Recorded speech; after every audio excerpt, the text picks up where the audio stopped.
सोबत नितीन राऊत सर आहेत। सर काय सांगाल भाजपच्या कार्य आज तुम्ही आंदोलन पायऱ्यांवर केलंय, 2 दिवस तुम्ही सातत्याने अमित शहा यांच्यावर टीका करताय त्यांच्या भाषणानंतर, आज काँग्रेसचं कार्यालय भाजपने फोडलं। चुका करायच्या, खोटं बोलायचं आणि वरून या ठिकाणी दहशतीचं वातावरण निर्माण करायचं, दडपशाहीचं वातावरण निर्माण करायचं, हे लोकशाहीला अजिबात मान्य नसतं, लोकशाहीमध्ये चालत नसतं। एकीकडे सभागृहात माननीय मुख्यमंत्री म्हणतात की आम्ही विरोधी पक्षाला सुद्धा सोबत घेऊन चालू आणि हे राज्य मिळून शांततेने चालवू, आणि दुसरीकडे त्यांचाच पक्ष जर दुसऱ्या विरोधी पक्षाच्या कार्यालयावर जर हल्ले करत असेल त्याला काय समजलं पाहिजे। भाजपचं असं म्हणणं आहे की आतापर्यंत बाबासाहेब आंबेडकरांचा अपमान जो आहे तो काँग्रेसने केलेला आहे आणि आता काँग्रेस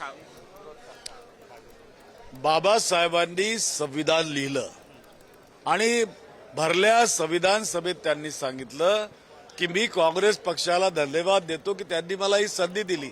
याचा अर्थ असा होतो की काँग्रेस पक्षाची सरकार त्या काळात असताना त्यांनी हे संविधान देशात आणलं, ते रुजवलं, म्हणून हे या देशाचे पंतप्रधान झालेत, हे या देशाचे गृहमंत्री झालेत, हे या राज्याचे मुख्यमंत्री झालेत। आणखी काय पाहिजे या ठिकाणी? तर हा अपमान नाही आहे, हा अपमान नाही आहे का?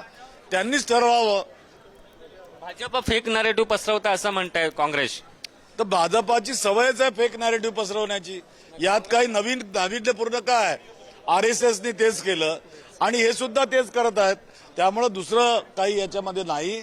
त्यांना फेक नॅरेटिव्ह त्यांचं जे आहे त्याला प्रस्थापित करण्याचा, त्यांचं स्थापित करण्याचा प्रयत्न चाललेला आहे। नक्कीच आपल्यासोबत नितीन राऊत होते, ते म्हणाले ही नेमकी कोणती संस्कृती आहे, कार्यालय फोडणे हे योग्य आहे का? आम्ही याबाबत मुख्यमंत्र्यांना विचारणार असल्याचं देखील त्यांनी सांगितलं।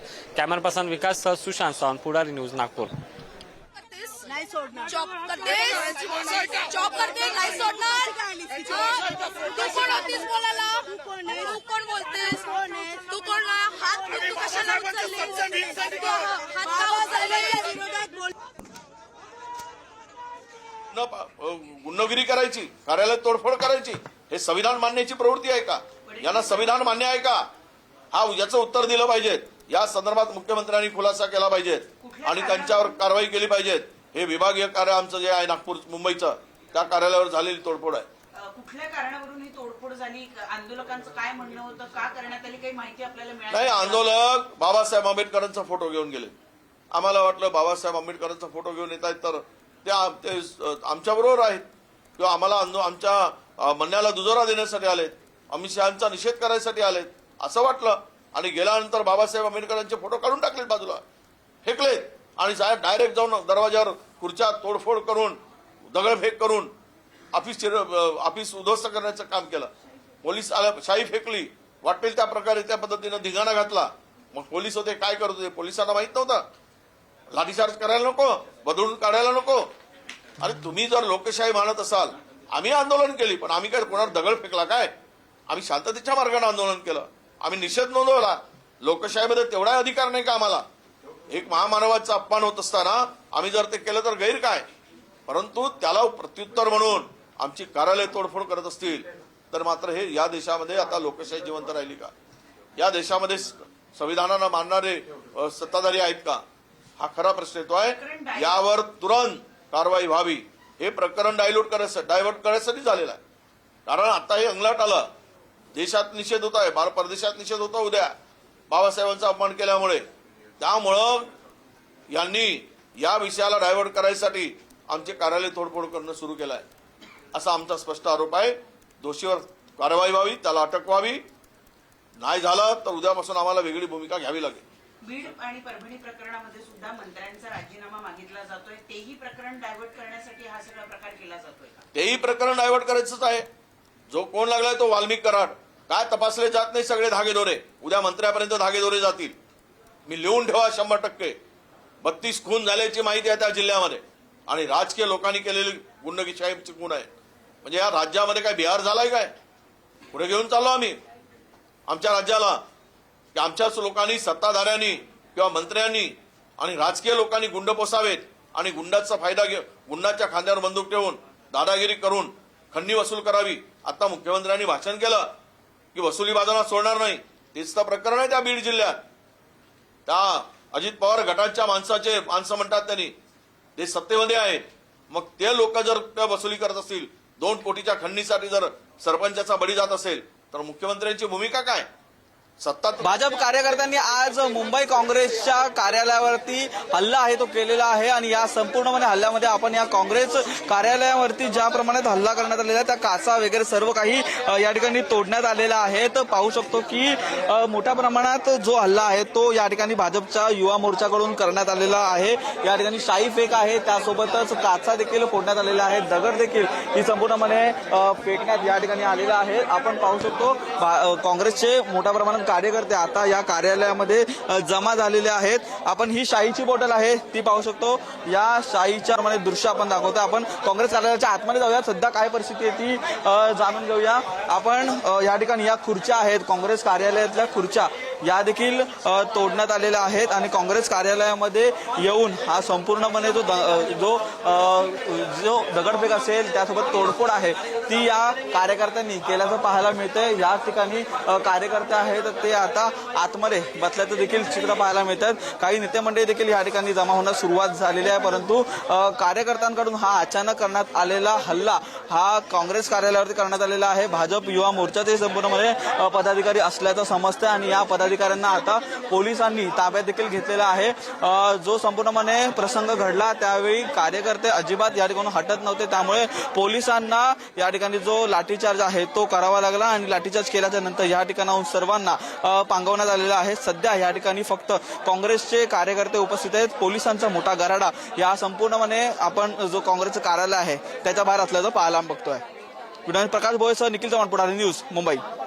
सध्या मी काँग्रेस कार्यालयामध्ये आहे, जिकडे भाजपच्या कार्यकर्त्यांनी आक्रमक केलं होतं. आता सध्या पाहू शकतो पोलिसांची जी एक टीम आहे ती सध्या ऑफिसमध्ये पोहोचली आहे आणि त्यांच्याकडून पूर्ण घटनेची जी माहिती आहे ती घेतली जात आहे.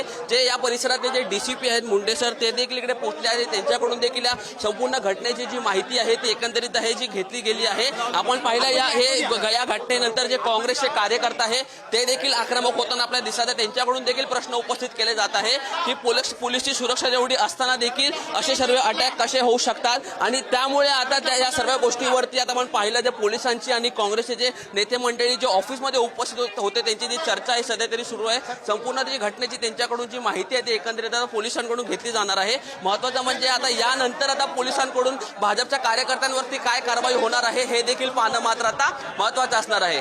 व्हिडिओ जर्नलिस्ट नागेश धोत्रेसह मी रिद्देश हातीम, पुढारी न्यूज, मुंबई.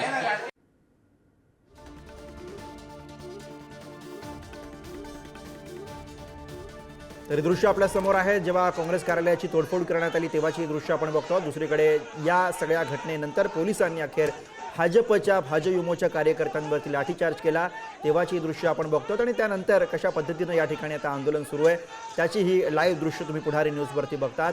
एक्सक्लुझिव्ह अशी दृश्य आहेत. ज्यावेळी ही सगळी घडामोड घडत होती त्यावेळी कशा पद्धतीनं या ठिकाणी पोलिसांकडनं कारवाई केली जात होती त्याची ही दृश्य. मोठ्या संख्येने भाजपचे कार्यकर्ते, भाजयुमोचे कार्यकर्ते हे या ठिकाणी काँग्रेसच्या मुंबईमधल्या मुख्य कार्यालयावरती आले होते. आंदोलन करण्यासाठी ते आले होते आणि त्यानंतर एकाएकी तोडफोड या ठिकाणी सुरू झाली अशी माहिती काँग्रेसच्या कार्यकर्त्यांकडनं दिली जाते आहे.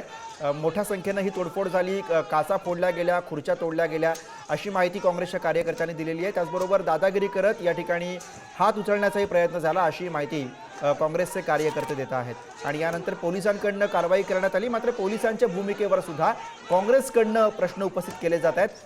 पोलीस या सगळ्या दरम्यान उशिरानं या ठिकाणी पोहोचले आणि त्यानंतर पोलिसांनी या सगळ्या कार्यकर्त्यांना पळवून लावलं, कोणालाही अटक केली नाही असा जो आरोप आहे, असा जो आक्षेप आहे तो काँग्रेसकडनं घेतला जातो आहे.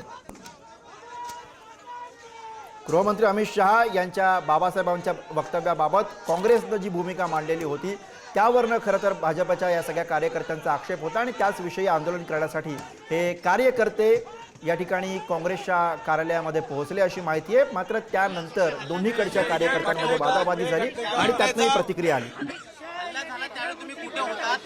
हल्ला झाला तेव्हा आम्ही ऑफिसमध्येच होतो आणि भ्याड हल्ला केलेला आहे भाजपच्या लोकांनी. हा एवढा भ्याड हल्ला अशा पद्धतीने करतात ती त्यांची नीतीच आहे. मला वाटतंय फडणवीस सरकारने या गोष्टीवरती विचार करून फडणवीसांनीच राजीनामा द्यायला पाहिजे. मला तो वाटतंय पहिला चुकीचा व्हिडिओ क्रॉप करून दाखवा. काय क्रॉप केलंय संसदेमध्ये सगळे दिसतंय 500 लोकांच्या समोर पार्लमेंटचा व्हिडिओ आहे. काय बोलताय बाबासाहेबांबद्दल? आम्ही कसं क्रॉप करणार? तुम्ही जे बोललात ते बोललात, तुम्ही बोलल्यावर पण पलटी मारता तुम्हाला आणि समोरच्यांच्या प्रश्नांना उत्तरं देता येत नाही म्हणून त्यांच्या कार्यालयावर हल्ला करता. जिथे महिला कर्मचारी आहेत, महिला कार्यकर्ते आहेत, अशा या भ्याड हल्ल्याचा आम्ही निषेध करतो.